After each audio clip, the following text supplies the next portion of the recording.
Programa Cidadania Legal, um programa da comunidade. A apresentação Roberto Moraes.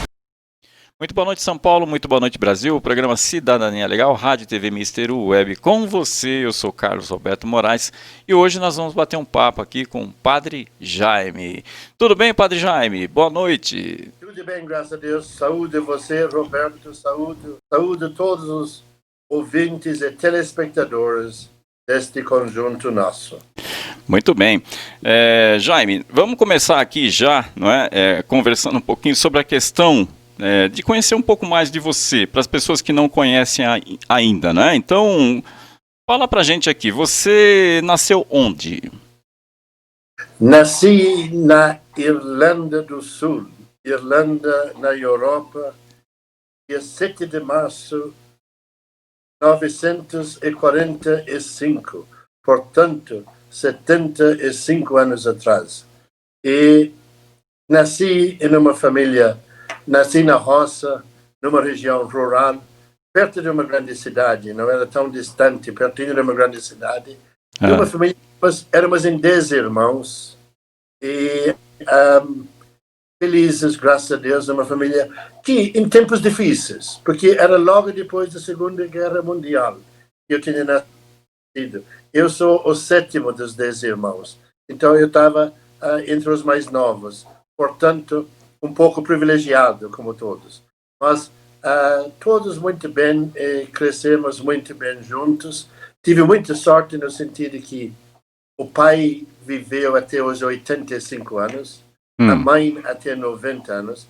Portanto, até hoje, uma família muito unida. Fica muito preocupado comigo, mesmo neste momento, mesmo depois de 51 anos aqui no Brasil, e agora com esta pandemia, eles ligam querendo saber se eu estou me cuidando, se estou nisso, aquilo e outra coisa.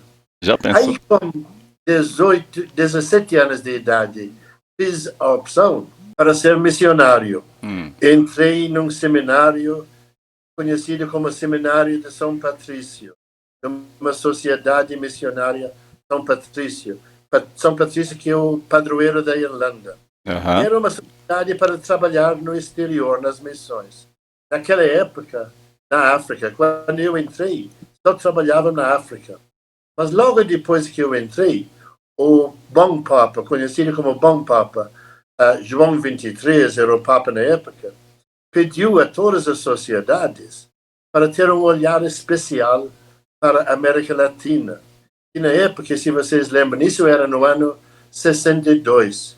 Era o tempo do...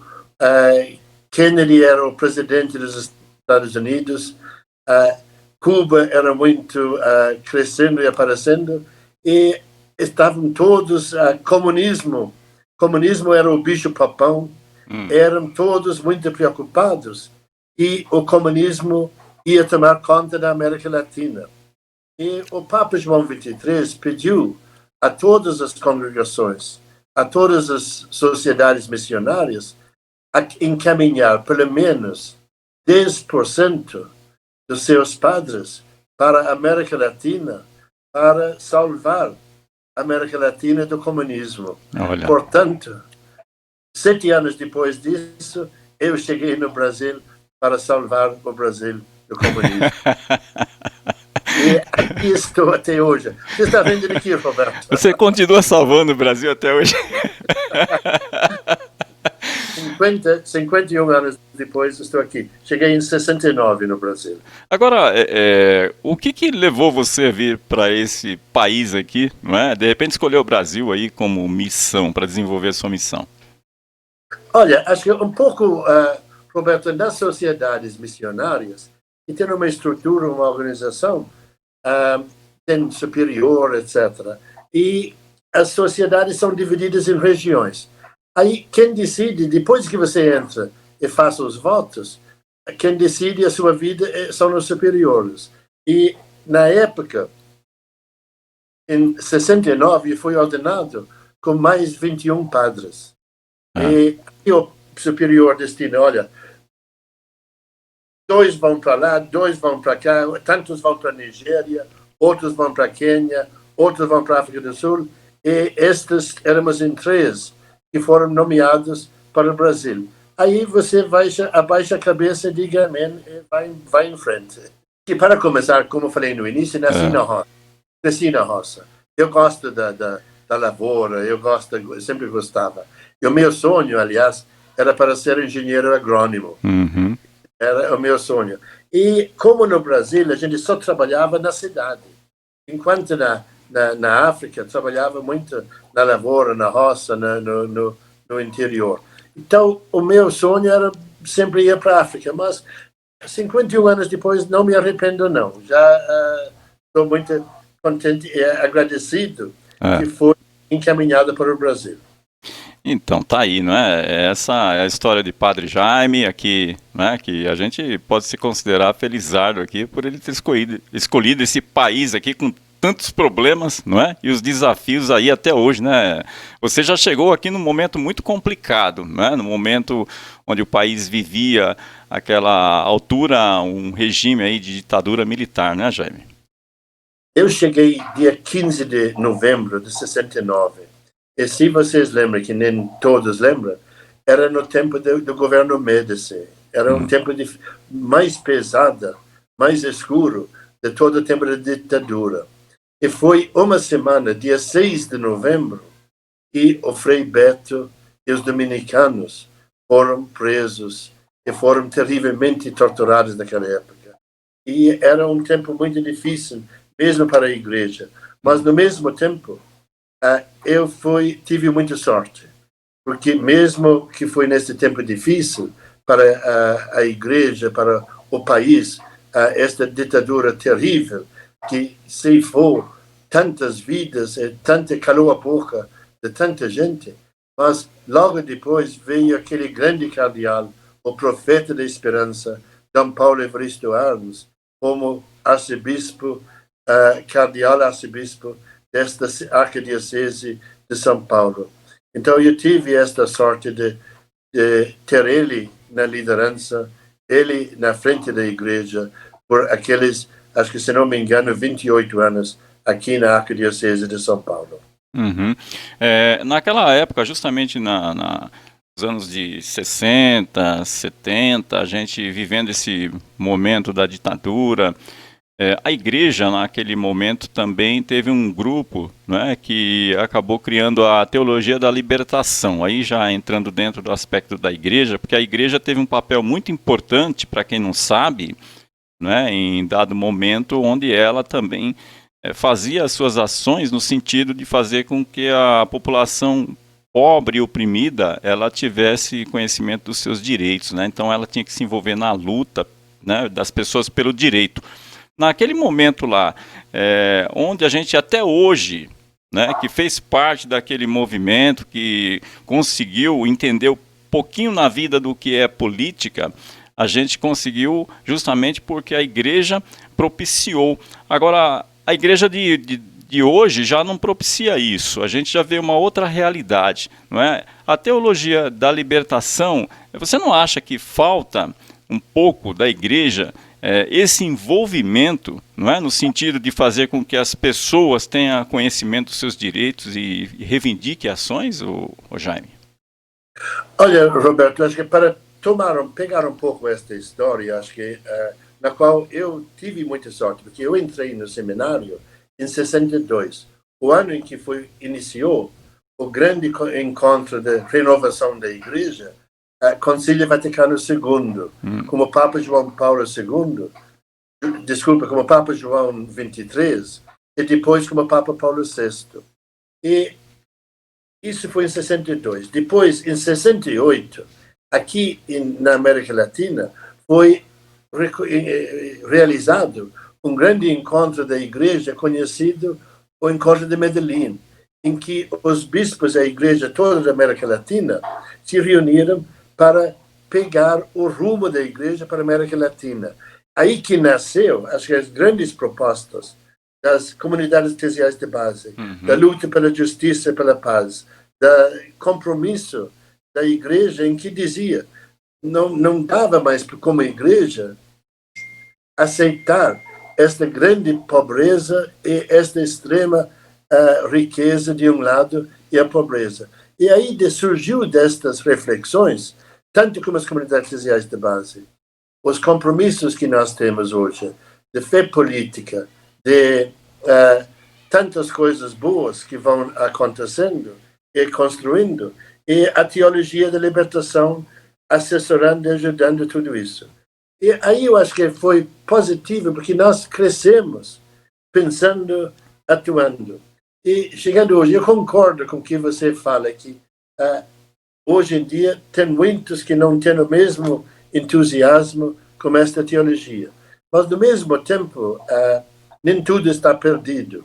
Acho que faz pouco tempo saiu bastante nos meios de comunicação, onde um grupo de 152 bispos, quase a metade dos bispos do Brasil, escreveram uma carta ao povo de Deus, lamentando as condições em que o povo está, tanto na parte do governo quanto o abandono na parte do coronavírus, e lamentando e chamando para o povo acordar e procurar tomar. Em apoio a esta carta dos bispos ao povo de Deus, 152, mais de 1000 padres, também pelo Brasil, assinaram esta carta dos bispos. Então, nem tudo está perdido. Pode ser que aqui na cidade de São Paulo, aqui mesmo na nossa região, as coisas estão um pouco devagar.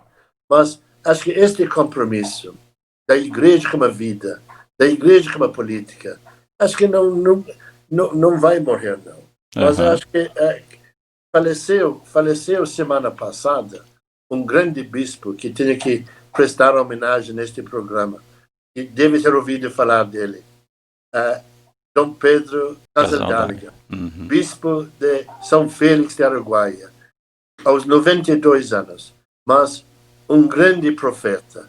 E uma das frases que ele gostava de dizer, não esqueça dos pobres. Então, toda a orientação dele era para olhar o lado dos pobres. Eu acho que por aí nós não vamos errar. Mas, infelizmente, acho que tem coisas lamentáveis da igreja. Acho que a opção pelo evangelho é uma opção pelos pobres. Não é só porque a igreja quer ou não quer, mas é porque o evangelho quer isso. E, assim, esta foi a opção de Jesus. E os grandes profetas da igreja têm andado nessa direção. E aí a gente vê muitas vezes, acho que a tentação de enriquecimento, que é muito humano. E a igreja também é humana. A questão essa questão ainda da igreja, você acha que o medo da conscientização das pessoas, isso dentro que participa das igrejas hoje, seja elas evangélicas, católicas, enfim, isso afastaria os seus fiéis da igreja? Você acha que a conscientização poderia afastar e talvez isso fosse uma preocupação das igrejas hoje? Olha, acho que entre as autoridades, mas acho que eu gostaria, você lembrou bem, Roberto, as igrejas evangélicas também. E eu tenho que louvar a Deus e agradecer a Deus por tantos pastores conscientes, bons, que estão surgindo, que estão sendo umas lideranças, que estão sendo verdadeiros profetas. Eu posso citar dois, assim, tem um grande pastor aqui em São Paulo, das igrejas renovadas, chamada Ariovaldo Ramos. Liderança. Eu tenho estado junto com ele em algumas manifestações, e ele é baseado na Bíblia, preocupado com os irmãos e irmãs, preocupado com o povo, e não é alguém que está querendo pensar só no dízimo ou só no dinheiro. E tem um outro pastor, grande pastor de Niterói, que aparece bastante nos meios de comunicação, pastor Henrique, que também é um grande profeta, que sai muito na defesa. Ele foi vereador, inclusive, em Niterói, era amigo de Marielle e sai muito ainda em defesa de Marielle, uma opção evangélica. Então, acho que esta consciência, acho que é assumir o evangelho. Acho que esta consciência é assumir a vida. E quando as pessoas têm uma conscientização, eles assumem seu rumo, assumem sua vida. E acho que, infelizmente, nós vivemos numa sociedade em que todas as lideranças têm medo das pessoas conscientes. E querem pessoas submissas, obedientes e que digam amém. Acho que todas as igrejas, de modo especial, querem isso. Portanto, quem é inseguro em sua posição não tem medo de alguém que questiona, que abre outros caminhos. Mas nós não podemos ter medo disso. Nós temos que reconhecer que somos todos povo de Deus, igreja povo de Deus, e que não é só o padre que manda, somos todos irmãos nesta busca de caminharmos juntos. E como eu sempre digo, caminhando que se abre caminhos. E não podemos ter medo de ninguém assim, e ser inseguro. Tá certo. Já que Deus está conosco. É verdade. E nós temos aqui o Rafael Cícero, que também aqui é do Jardim Ângela, e ele vai fazer uma pergunta aqui. Vamos ouvir. Querido Padre Jaime, aqui quem fala é Rafael Cícero, professor da Rede Municipal, cristão católico, participante aí das comunidades aqui no Fundão.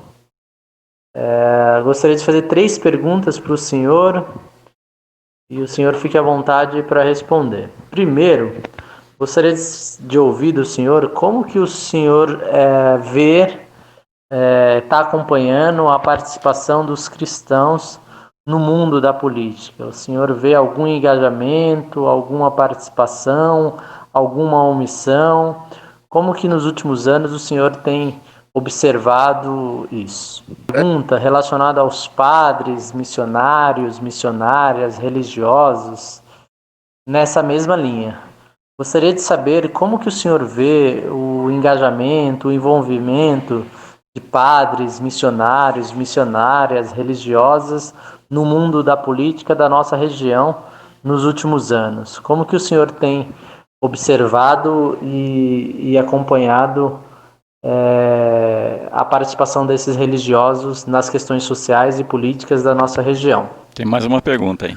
Por último, gostaria de saber também do senhor como que você vê a abertura dos partidos para participação e para acolher os cristãos para dentro dos seus projetos, dentro de seus partidos.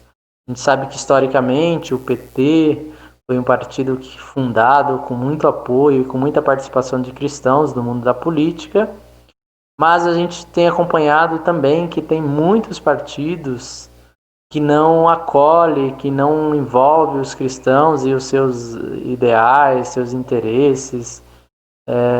Então, gostaria de saber como que o senhor tem acompanhado, se tem partidos que tenha uma maior abertura para os cristãos participarem, se em algum dos partidos eles são melhores acolhidos, como que o senhor vê por parte dos partidos esse trabalho? Muito obrigado, boa entrevista, estamos aqui observando e acompanhando atentamente. Muito bem, Jaime, agora é com você. São 3 perguntas que ele fez aí direcionadas. Primeiro, quero saudar o Rafael, acho que é uma grande liderança, trabalhador nesta região, de modo especial com seu trabalho nas comunidades e de modo especial com os jovens no Ubuntu, preparando e formando para um mundo melhor. Respondendo, tentando responder às suas perguntas, acho que a gente tem que reconhecer que a igreja sempre se meteu em política, sempre estava presente na política. Isso que eu coloco muito bem. Quando eu cheguei em São Paulo, aliás, quem me deu passe como pároco no Embu das Artes em 70, no início de 70, foi o conhecido Cardeal Rossi. Mas para Cardeal Rossi, por exemplo, a evangelização partia dos poderosos. Assim, Cardeal Rossi era de mãos dadas com os militares, era de mãos dadas com o governador na época, Gabriel Sodré, totalmente ligado ao Esquadrão da Morte, e que tinha um lado totalmente escuro, e o Cardeal Rossi era das vamos dizer, quem construía as capelas no interior, por exemplo, éramos fazendeiros. E eram namorados, vamos dizer, pelos bispos e pela igreja. Então, era o lado... depende.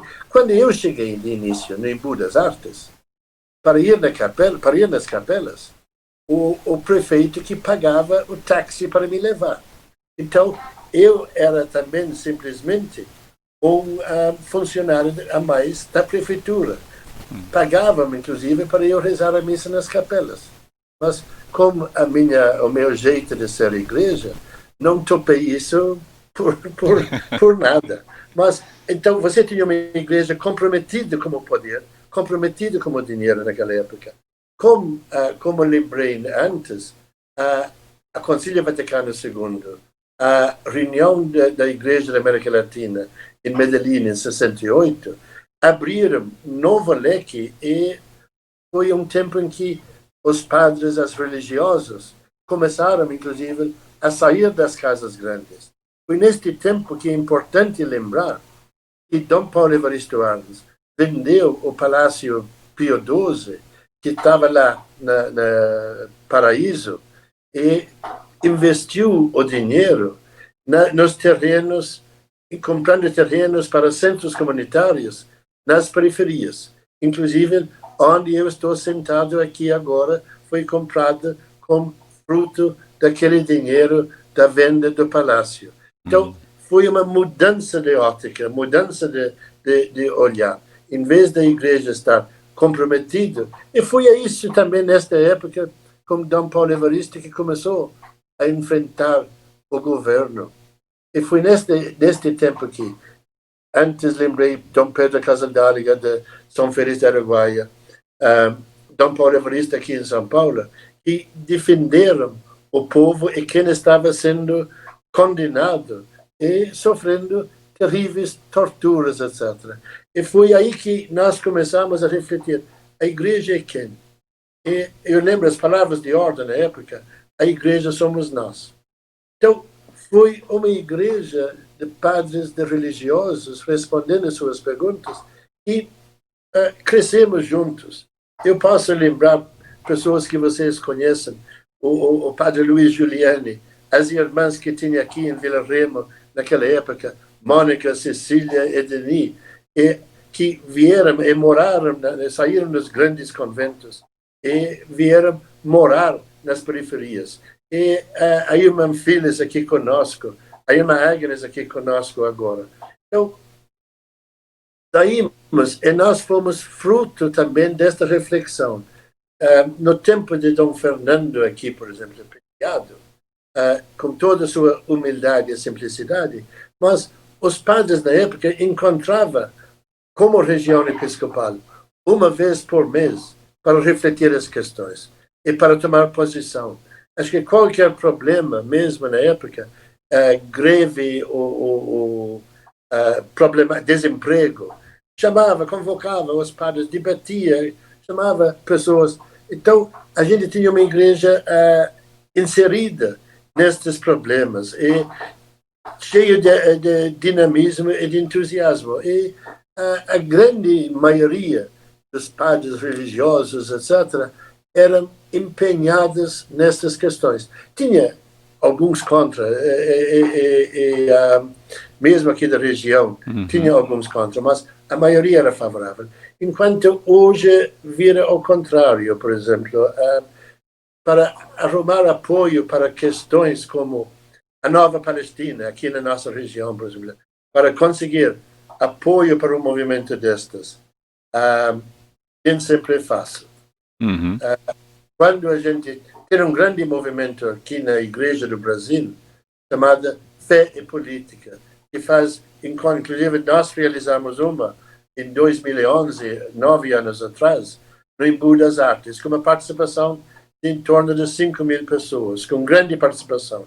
Mas, lamentável, mesmo assumida pela Diocese, assumida pela Igreja e pela CNBB, Conferência Nacional dos Bispos do Brasil, grande participação dos leigos e das leigas, mas pouca participação dos sacerdotes, padres da região, e pouco se entusiasma. Mas no mesmo tempo, eu acho que tem dois pesos e duas medidas. Não podemos também esperar, acho que a conversa da igreja, o discurso da igreja, inclusive o meu discurso, não, quem tem que assumir a política são os leigos. Eu acho que nós temos que incentivar, capacitar, preparar, etc. Mas acho que não é o padre que tem que assumir a política, mas ao mesmo tempo tem que animar, tem que incentivar, que é um lado, assim, acho que Jesus no Evangelho dizia, dá a César o que é de César, e a Deus o que é de Deus. Então não podemos só ficar cobrando. Eu acho que eu digo, eu sou um padre aqui em Jardim Ângela no meio de quantas pessoas, mas no mesmo tempo lamentamos que os padres não assumem mais, mas eu lamento que os leigos não assumem mais e não carreguem também os padres para estarem juntos. Acho que tem dois lados. Dois lados que a gente tem que empenhar. Muito bem, é o programa Cidadania Legal, aqui com o Padre Jaime, batendo um papo aqui hoje sobre fé, sobre política, não é? Os assuntos aqui da história dele enquanto padre, enfim. Hoje, para a gente conhecer um pouquinho mais aqui a importância aqui do Padre Jaime na nossa região. Jaime, hoje a gente percebe que a igreja evangélica, ela praticamente está hoje dentro do poder de uma forma assim muito participativa. Você não acha que a igreja católica também deveria estar fazendo a mesma coisa? Como é que você vê isso, esse aspecto? Olha, acho que a gente sempre discute muito isso, mas acho que aí que é lamentável. Assim. Acho que a gente tem que reconhecer também que nós aqui na região, uma coisa é os pastores, os padres estar na política. Eu não estou gostando do jeito que os evangélicos, os pentecostais, estão no governo Bolsonaro, por exemplo. Acho que parece que tudo por interesse. Acho que, como diz, a bancada da bala, a bancada do boi, a bancada e cada coisa que preocupa a gente, sabe? Acho que de dizer que fundamentalismo religioso não fica bem nesta área, assim. Acho como os jornalistas colocam, o negacionismo, assim, este espírito das coisas. E parece que está faltando uma lógica, uma prática, uma abertura para as coisas do futuro, em vez de voltar para trás, em vez de olhar para o futuro. Mas acho que nós tivemos grandes, se nós olharmos mesmo nesta região, faleceu faz pouco tempo, em março, no início da pandemia, João Carlos Alves, por exemplo, que foi vereador aqui em São Paulo. João Carlos trabalhou comigo muito tempo, desde 75, na pastoral operária, na fé política, quando eu ainda estava em Imbu, na região de Campo Limpo. João Carlos foi eleito vereador. Tinha a Irma Passoni, que trabalhou muito aqui nesta região, foi uma dessas religiosas que saiu do convento e veio morar em Santa Margarida, mais ou menos em torno de 72, 73, arriscando a sua vida. E tivemos, acho que, duas grandes lideranças da área da fé da igreja, assumindo mandatos políticos. Então, acho que é por aí, para mim, que é o caminho. Acho que a Igreja Católica tem que insistir mais neste caminho. E tivemos, acho que pelo Brasil afora, eu estou tentando lembrar, tinha uma grande liderança, meu amigo de Campinas, esqueço o nome dele agora, mas foi inclusive deputado e foi presidente do Conselho Nacional dos Leigos do Brasil inteiro. Então, tem grandes lideranças nesta área que têm assumido a fé e o compromisso. E acho que o Rafael perguntou antes, e quanto ao partido, se olhou para o PT. E realmente, PT nasceu como parte das comunidades eclesiais de base, neste espírito para fortalecer as lideranças, para assumir e a evangelização na política também. Uhum. Muito bem. Nós temos mais uma participação aqui, não é? O Santinho. O Santinho também mandou uma pergunta aqui, Jaime. Vamos aqui ouvir aqui. Que beleza, Jaime. É um prazer saber que você está aí participando dessa entrevista aí na Rádio e TV Mr. Web. E espero que a gente esteja aí na hora que acabar com essa pandemia, com as baterias carregadas para poder tá combatendo todas essas maldades aí desse governo tão traiçoeiro com o povo brasileiro, né? Então, vamos em frente, estamos firmes aí na luta e desde já queria te desejar um abraço bem grande e nós nos veremos aí, companheiro, logo, logo, tá bom? Um grande abraço, Santinho, muito obrigado. Santinho acabou de falar, para quem não sabe, é filho do meu grande amigo, que era Santo Dias da Silva, que também era, junto comigo, estava na fundação, nas primeiras conversas, aliás, na gestação do partido do PT, na Igreja de Socorro, em dezembro de 78, quando o santo foi assassinado quase um ano depois, 31 de outubro de 79. Este ano estamos nos preparando para celebrar o 41º aniversário do seu assassinato. Parabéns, Santinho, pela sua luta até agora, que era apenas 12 anos quando o pai foi assassinado. Mas continua firme e presente aqui, e que Deus abençoe ainda nós todos. Ô Jaime, nessa questão do santo, na questão da história, não é, que a região do Boi-mirim teve na história do Brasil, não é, porque muitos dos movimentos saíram aqui na época de 70, de 80, não é, o sindicalismo muito fortalecido naquela ocasião, as lutas que a região aqui do Boi-mirim encamparam aí, não é, para se somar e fazer com que hoje o nosso país estivesse numa democracia, se não uma democracia ainda de forma integral, mas pelo menos estabelecida, não é? E com tanta coisa ainda para se aprender. Agora, a nossa juventude, os nossos jovens de hoje que estudam da nossa região, tem alguma preocupação de pelo menos quem está vivo ainda, né, que somos nós aqui, que carregamos essa história, de se pensar nessa juventude de uma forma de mostrar para ela que a região teve um movimento muito importante naquela época, que fez com que hoje nós vivêssemos uma democracia no país. Teve uma importância muito grande. Tem alguma preocupação nesse sentido com essa juventude? Como é que você vê isso? Olha, Roberto, acho que foi muito bom você lembrar essas coisas, que queria, antes de entrar na juventude de hoje, lembrar estas lutas, estas causas. O movimento contra a carestia, que nós jamais podemos esquecer, que nasceu dos grupos das mulheres reunidas, fazendo crochê, fazendo tricô, fazendo coisas pequenas, trocando ideias, e que deu num grande movimento de 100 mil na Praça da Sé, por exemplo, ainda em 78, em agosto de 78. Acho que a grande... lembrei do pensamento da gestação do PT, que começou também numa sala na Igreja de Socorro, em 78, a pensar o novo partido, que deu no que deu. Então, acho que essas coisas. E aquela frase, o provérbio africano, que gostaria de repetir, que eu uso: gente simples, fazendo coisas pequenas, em lugares de pouca importância, realizam grandes transformações.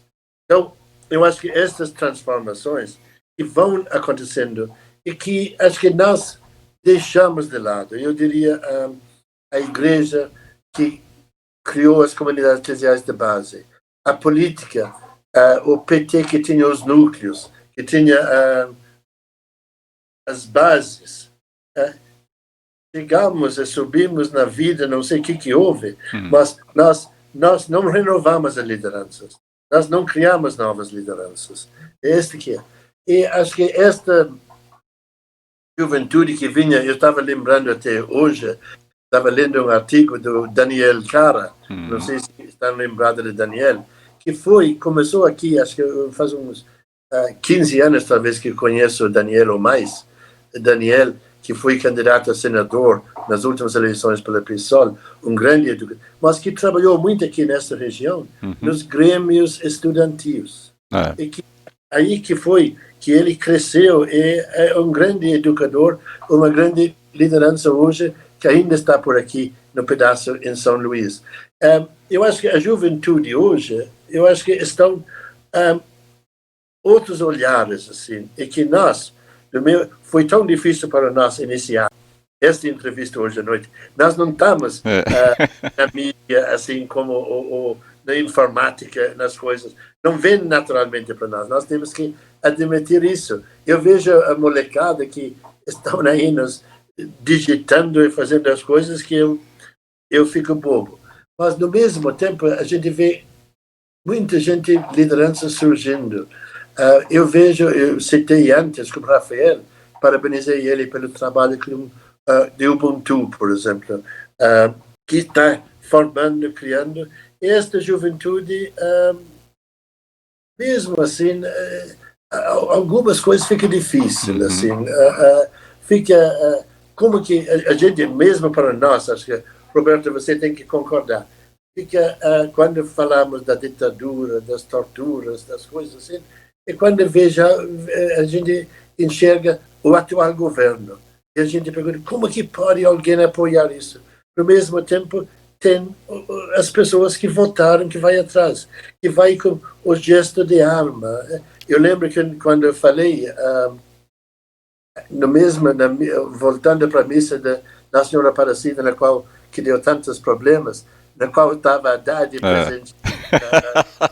Aquilo realmente foi chamou, né? Quer dizer, tudo que aconteceu naquele momento com a Haddad.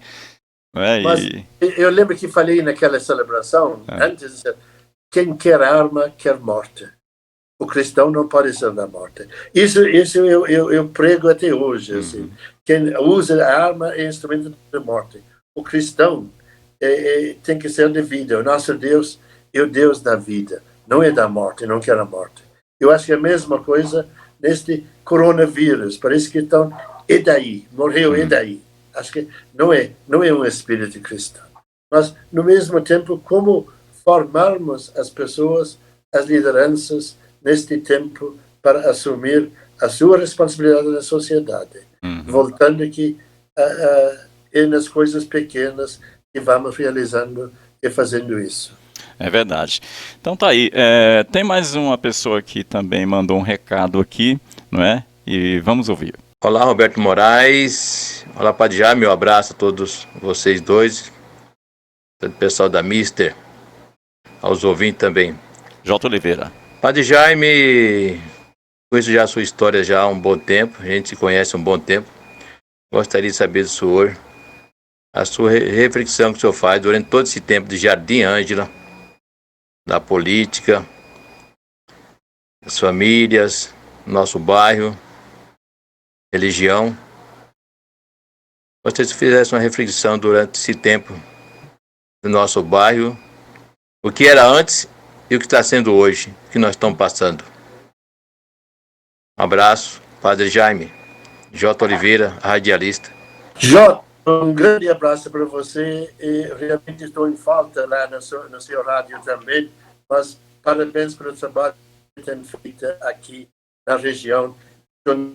O radialista, você e o Roberto, estão unindo as pessoas. E de modo especial nesta pandemia, em que a palavra de ordem é fique em casa, você faz um trabalho de unir e de fazer acontecer a comunhão à distância. Acho que isso que é importante para as pessoas não se sentirem isoladas e de poderem ter as notícias da região. Quanto à política, vamos dizer assim, da nossa região de Jardim Ângela, eu acho que a pandemia está deixando muita coisa a desejar. Eu acho que a gente percebe as grandes dificuldades. Por exemplo, falamos tanto de distanciamento. Como é que alguém na região nos problemas de moradia que nós temos, e vocês conhecem tanto quanto eu. Uma dúzia de pessoas na mesma casa pequena, apertada, mal ventilada, e etc., vão se cuidar. Eu acho que mal alimentados, e acho que aí que está aberto para todo tipo de pandemia, de vírus, de doença, de coisas assim. E os ônibus superlotados, sabe? Como que fica em casa se não tem alimentação? E, no mesmo tempo, eu tenho que reconhecer e agradecer na região a solidariedade que tem sido praticada. Nós aqui, de modo especial, em Santos Mártires, olha, o número de doações de cestas básicas que temos recebido é muito louvável, é muito agradecer. Eu imagino que deve estar chegando aos 20 mil cestas básicas que temos distribuído, além de pacotes que temos recebido de álcool e gel e cestas para higienização também. Então, acho que esta solidariedade tem sido muito positiva, muito boa, e tem sido direcionado aqui pelos Santos Mártires. E a todos os voluntários tenho que reconhecer, agradecer também.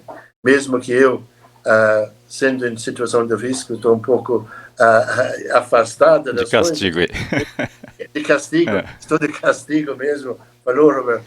Mas acho que sim. Acho que religiosamente, Jota perguntou sobre a religião. Olha, tem muitas coisas boas assim acontecendo, e isso que acho que é admirável. Os grupos de reflexão, os grupos de oração, os grupos de rua que estão, e também acho que o que a gente percebe e sente muito, mesmo nós aqui na Santos Mártires, temos realizado muitas celebrações interreligiosas, assim, em que não tem a mesma disputa que tinha de 30 anos atrás de quem é crente, de quem não é, etc. Mas a gente vê muita boa vontade de se unir. Inclusive, estamos preparando no momento e conversando que a nossa caminhada pela vida e pela paz até o cemitério São Luís, este ano, deveria ser o 25º. Mas como que fazer a caminhada não dá para fazer neste tempo que estamos para evitar aglomerações. Mas estamos pensando nas redes numa celebração interreligiosa. E já começamos as conversas quanto a isso, e tem muitas outras igrejas interessadas em juntar conosco para tanto combater o genocídio do coronavírus, quanto o genocídio dos jovens pobres, pretos e periféricos. Então, tem coisas boas surgindo neste meio, que não é só cada um olhar para seu umbigo, mas estão querendo viver e testemunhar o Deus da vida juntos. Seria uma caminhada virtual? Uma caminhada virtual. Talvez um gesto simbólico no palco em São Luís também. Estou aguardando ainda um retorno. Já levei a proposta para o diretor do cemitério São Luís, e ele está ainda para me dar a resposta. Mas estamos pensando. Muito bem. Jaime, tem mais alguém aqui, não é, que vai falar com você. Vamos lá. Olá, boa tarde. Padre Jaime, eu tenho o imenso prazer de estar falando com a senhora, que é a Lúcia. Eu espero que nós tenhamos muitos momentos ainda para dialogar, mas nesse momento que o senhor está sendo entrevistado, eu gostaria de saber se o senhor não acha que as forças progressistas precisam começar a estudar profundamente, a dialogar sobre as propostas de reforma tributária, reforma administrativa, as reformas que nós queremos, a reforma que beneficiará ao povo e não ao mercado financeiro. Muito bem. Muito obrigado, Lúcia. Um grande abraço que quero dar para a Lúcia. Quando eu ouço a Lúcia, lembro do grande trabalho que realizou no Colégio Mário Marques, aqui da região, um dos colégios mais históricos da região, em que a Lúcia foi diretora por tantos anos. E que tanto trabalhamos juntos também no Fórum em Defesa da Vida, com aquele projetos, aliás, Educar para a Vida, que levamos tanto adiante e envolvemos tantos estudantes, adolescentes e jovens naqueles anos de 90, início dos anos 2000. Parabéns e obrigado. Uma das minhas preocupações, mesmo que nós falamos um pouco aqui nesta entrevista sobre o PT, mas uma das minhas grandes preocupações ultimamente tem sido na área de política a união, a unificação das esquerdas, porque estamos diante da direita tomando conta, e não é só em Brasília, estão muito presentes também na nossa região. Enquanto nós temos aqui muitos, aqui mesmo em Jardim Ângela, em Boimirim, Campo Limpo, muitos partidos surgindo e cada um olhando para o seu lado, em vez de tentar um olhar das coisas que nós precisamos transformar. A Lúcia lembrou a tributária, a mudança tributária. Acho que tem tantas coisas que precisamos. Eu acho que no governo Lula e Dilma tentaram fazer algumas coisas, mas o sectarismo e a pequenez não deixou levar adiante essas grandes coisas. Eu, mesmo diante das eleições municipais que vem chegando agora, a gente vê também cada um indo para o seu lado. Mesmo que aqui na região a gente tenha conseguido unir em lutas como pelo metrô, pela unificação, como conseguimos para o Hospital em Boimirim, e como estamos conseguindo agora na luta pela duplicação de Boimirim até Vila Calu e pelo metrô Jardim Ângela. Acho que uma unificação, mas acho que esta unificação tem que ser maior também e ir mais. Concordo totalmente, Lúcia, que a gente tem que trabalhar muito para isso e não deixar que só queremos olhar para o umbigo da gente, mas quer ter um olhar maior para o povo. Eu já citei, por exemplo, nesta pandemia, o que marca para mim a questão da desigualdade. E a pobreza está aumentando. E estes impostos, tributos, que pesam maior em cima do pobre do que em cima do rico. Quando a gente divide proporcionalmente a coisa. Acho que o Guilherme Boulos usa muito o exemplo, por exemplo, os jatos. Não tem nenhuma, que poluem o ar por aí, à torta e direita, mas não tem nenhuma IPVA para os carros, mas para os jatos não tem. Não tem nenhum imposto em cima dessas coisas. E tantas outras coisas assim, os jet skis que estão aí poluindo a represa de Guarapiranga, ou poluindo as praias, mas também não tem imposto em cima para eles pagarem. E aí que é, como sempre, 2 pesos e 2 medidas. Você entende que hoje, olhando para os governos, o que falta para a nossa população? Ela aprender a lidar com números?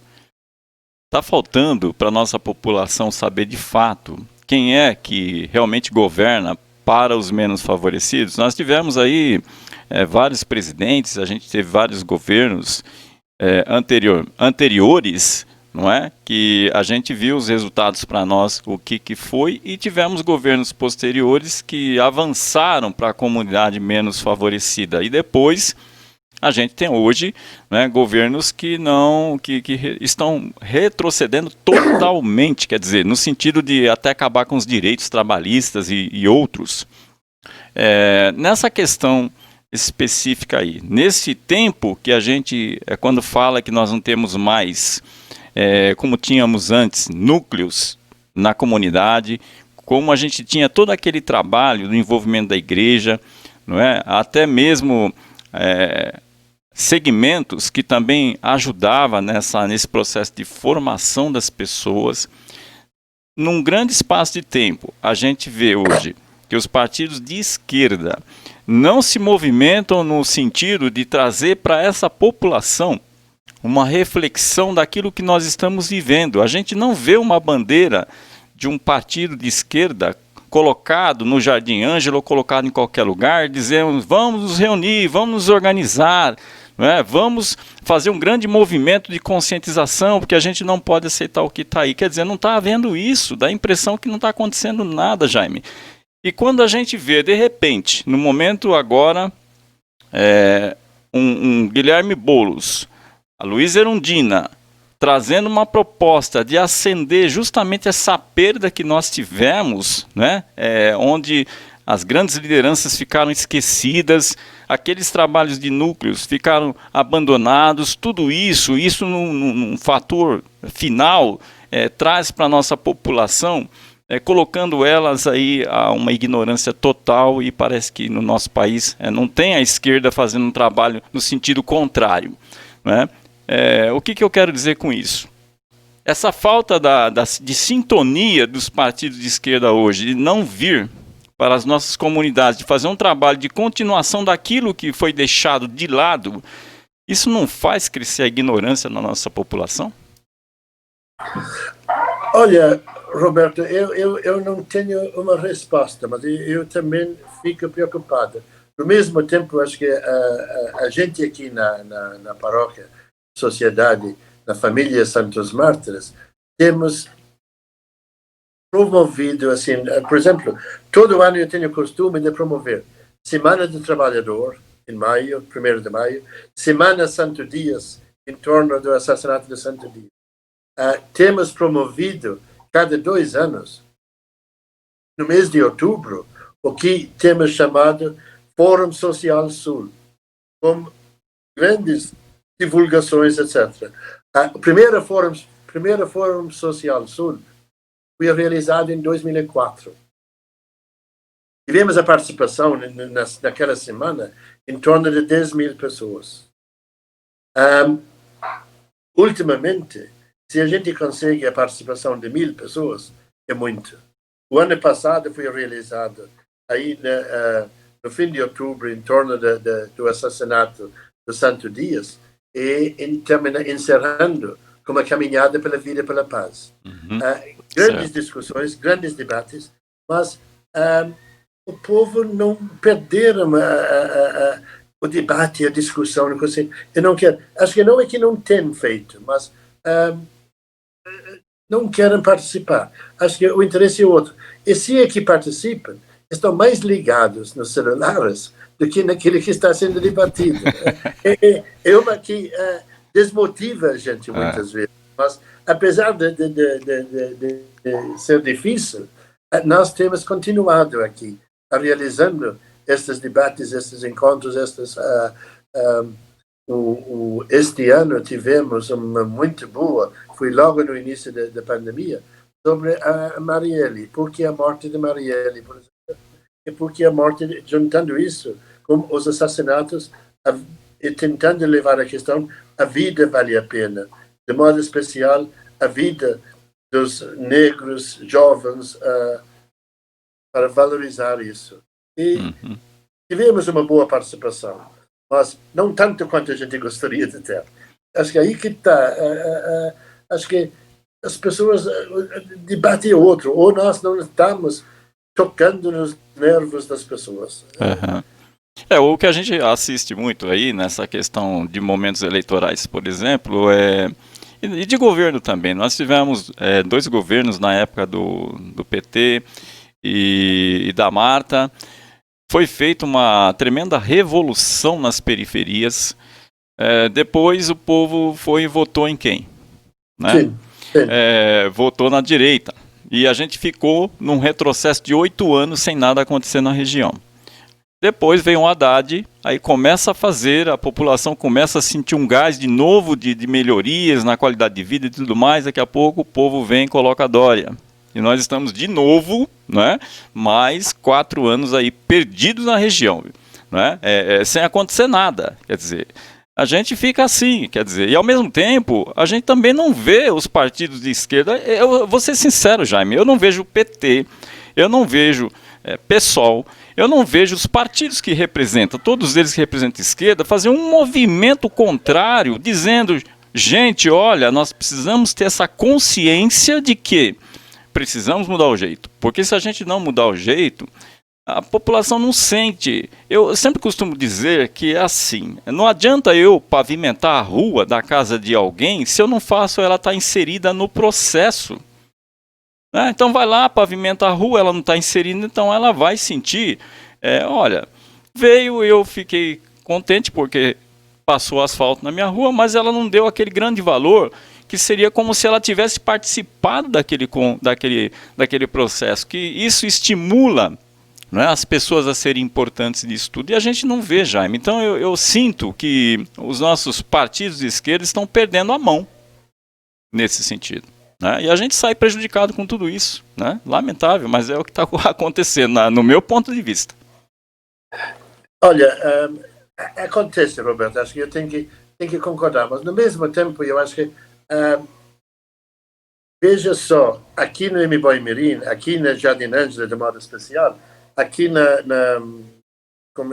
zona eleitoral de Piraporinha, o PT e a esquerda têm levado as eleições, todas as eleições. Mesmo quando Dória ganhou quase na cidade inteira, aqui no zona eleitoral de Piraporinha e zona eleitoral de Vale Velho, o PT ganhou aqui. Então, acho que é uma coisa positiva do nosso lado. Mas eu lembro muito bem uma das coisas. A Cristina, muito amiga educadora também, acho que amiga da Lúcia, de longos anos, quando ela era subprefeita aqui, o plano diretor que foi feito no tempo dela e no governo da Marta, Emiboimirim foi onde foi mais participada e o plano diretor melhor para a região. Mas, no mesmo tempo, eu lembro aquelas reuniões que a gente ia incansavelmente, mas enquanto a nossa preocupação, a preocupação das lideranças, era colocar o grande, o maior, etc. Mas quantas vezes que a gente tinha que perder tempo quando fulano discutia, porque o buraco que está na minha rua, quando é que vai encher aquele buraco? Porque, sabe, estas coisas, a minha rua, etc. Enquanto a gente estava discutindo polos de desenvolvimento para trazer as coisas para mudar o jeito de administrar a região. Uhum. Então, nós não conseguimos educar o povo para enxergar além do seu umbigo. E cada acho que também é compreensível. Eu não vou condenar o povo por isso, porque a luta pela sobrevivência, sabe? Acho que se você sai de casa todo dia pisando na lama, aí você vai querer a sua rua asfaltada. Então, a luta pela sobrevivência é tão difícil para cada um. E mesmo assim, nesta pandemia em que estamos, quem é que tinha alguma reserva para comprar para os tempos difíceis desta nossa região? Sabe? Como diz, estão trabalhando hoje para pagar o almoço de ontem. Uhum. É verdade. Agora, longe aqui da gente condenar o povo por isso. Não. Eles estão inseridos num contexto da qual a gente não está vendo ele ser a parte principal para que seja trazido o conhecimento para ele, o direito à cidadania, dele exigir mais, dele ter um olhar de que a importância do voto, não é sagrado, é como se fosse um cartão de crédito na mão dele, quer dizer, a vida dele está nesse cartão, então automaticamente ele podendo ter informações, ele ter consciência das coisas para ele melhorar a condição dele, não é? Porque senão depois a gente acaba embarcando nessa coisa toda, no final a gente fica aí patinando como estamos hoje. Olha, quem é o presidente da República do país, o que está fazendo de melhoria para o nosso povo? Mas foi eleito pelo povo. Mas aí que está, foi eleito pelo voto de cada um. Mas aí, Roberto, o nosso povo se sente totalmente incapaz. Eu até discuti isso com Rafael um dia destes, sabe? Acho que quantas pessoas vêm para o padre ou mesmo para o Roberto no rádio? Olha, Roberto, você fala isso. e você fala, muitas vezes devolvo, olha, não tem que ser o padre, você que tem que falar isso também. Mas quem sou eu para falar? Eu não sou ninguém, eu não sou nada. Sabe? Então, o povo acaba se diminuindo.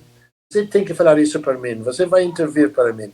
Então, o povo se coloca, e acho que é aquela coisa que é histórico, a frase. O Senhor que sabe. O Senhor que sabe, sabe, está dando, encarregando o outro da responsabilidade. Não sou... É um bom debate, né, padre? Pois é. Então, já finalizando aqui, né, este ano é um ano eleitoral, né? O que fazer para o povo escolher melhor os seus representantes? Qual é a mensagem que você deixa aí? Toda eleição é importante, todos nós somos cidadãos e cidadãs. A cidade é minha, é nossa, é a tua, e o nosso jeito de participar é através do voto. Eu acho que o voto tem que ser consciente. Não é pegar um número na boca da urna e colocar. A gente tem que saber o que quer. E acho que nós crescemos aquilo que a gente estava falando. O outro que vai fazer para nós, para mim. Mas nós temos que fazer para nós. E nós juntos que vamos construir esta cidade. Olhar bem os candidatos, ver de onde que vem. Eu acho que nós temos uma situação muito difícil atualmente, em que os que ganharam as eleições de 2018, a grande maioria são da classe alta e são daquilo que nós chamamos da direita. E a direita só defende o lucro em cima. E, como diz o Papa Francisco muitas vezes, este sistema financeiro que nós temos, capitalista, é um sistema que mata.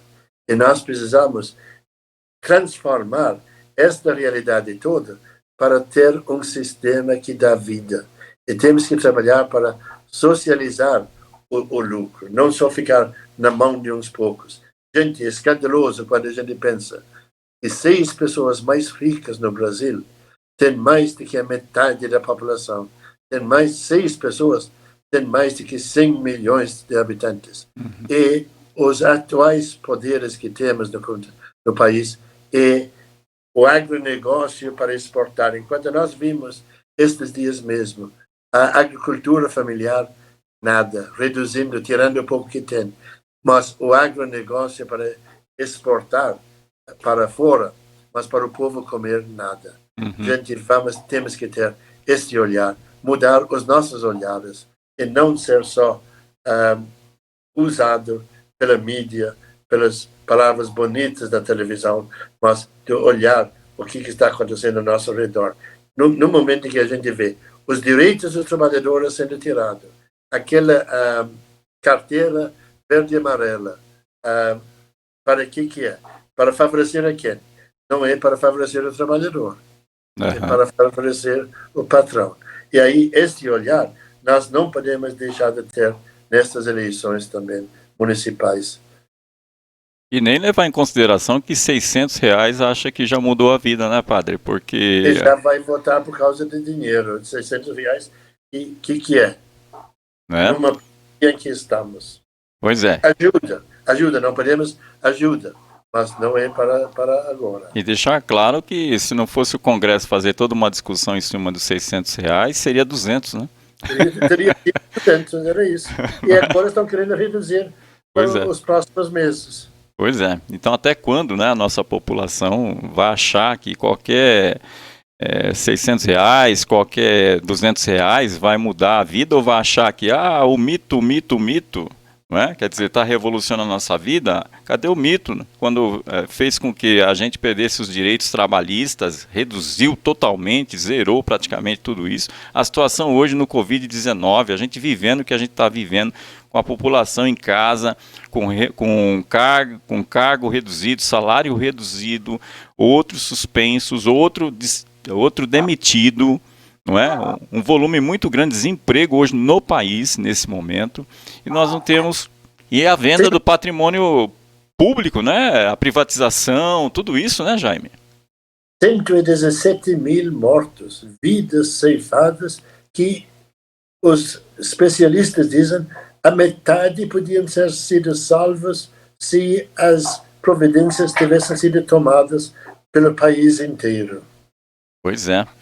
Esse é o resultado que acaba refletindo para nós aqui, atingindo a gente no peito, né? E a gente acha que os R$600 é a salvação, vamos lá aumentar o Ibope do presidente porque os R$600 salvou a minha vida. Gente, vamos refletir, não é verdade?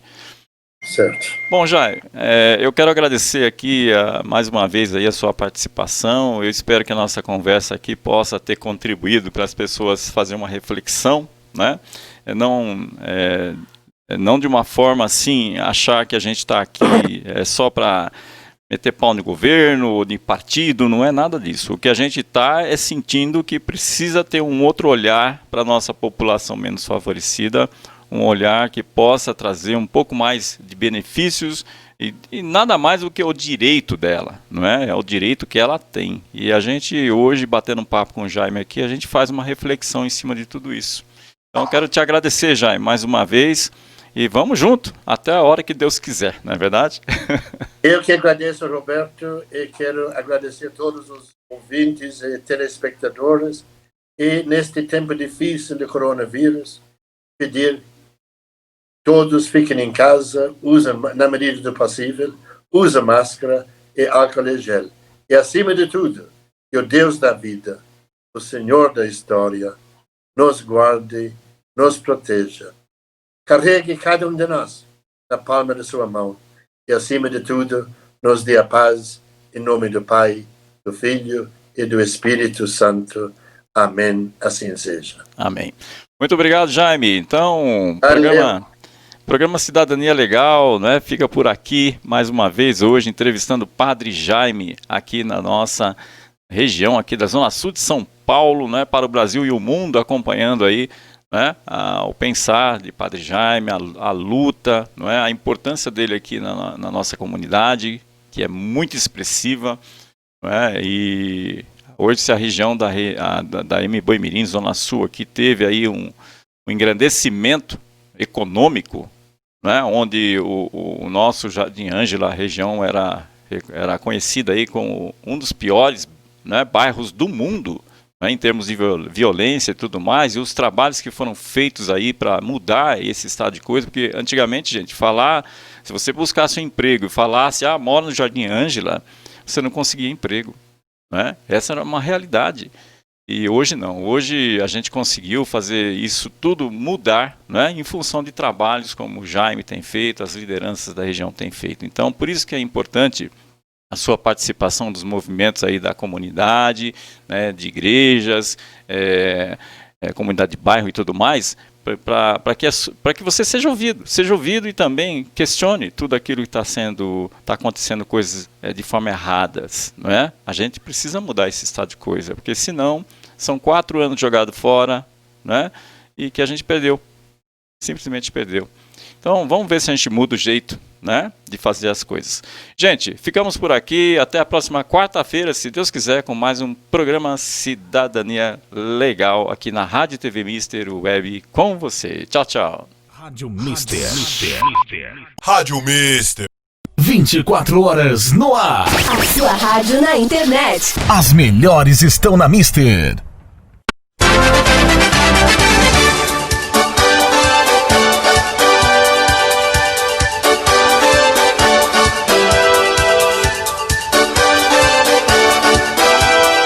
Rádio Mister.